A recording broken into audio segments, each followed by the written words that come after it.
Hello, what is up mga bossing, chinila sa Twitter. Best Lord 9 tips and tricks tayo mga bossing.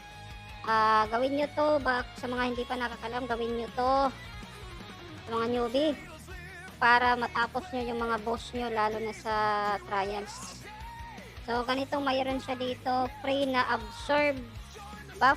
Yan o. Yun, pansin nyo, nag-absorb siya.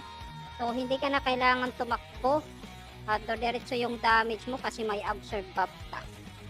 Isa yan sa dapat natin malaman na mga nagagamit natin dito sa trial. Yun ang ginagawa natin sa every mga kagipitan, lalo na pag tinatambakan ka ng mobs. I-buffs mo yun, bossing. Mayroon kang tatlong available every stage yan. Nagre-reset yan, kaya wag mong panghinayangan, bossing.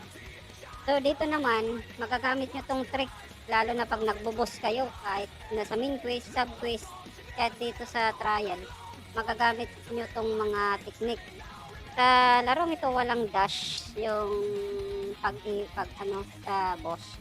Pero ang ginagawa natin, yung tingnan nyo, umiiwas lang tayo. Iwas ka lang, kaya mo yan tanggihin, basta iwas ka lang sa mga skill, kasi mga skill minsan nakaka-one hit dyan kasi malakas yung mga boss, yung mga skills nila. Pero sa mga normal attack, hindi siya tangkihin. Tapos ganito, bossing, may mga technique din tayo. Tinatakbuhan mo lang ganyan, tinatakbuhan para mag-regen yung mag-regen yung life mo. Takbo ka lang. Iwas lang, boss. Ganyan yung mga technique natin. Ito yung first epic ko na ginawa ko dito sa Lord 9. Sa media server. Nandito yung first epic natin. Oops, first epic. Yan, bossing. That is our first epic dito sa Lord 9. Yan. Sana nakatulong sa inyo ang video na to. Nakakuha kayo ng konting kaalaman. At sana pa-subscribe naman sa channel. Salamat, chinila sa akin.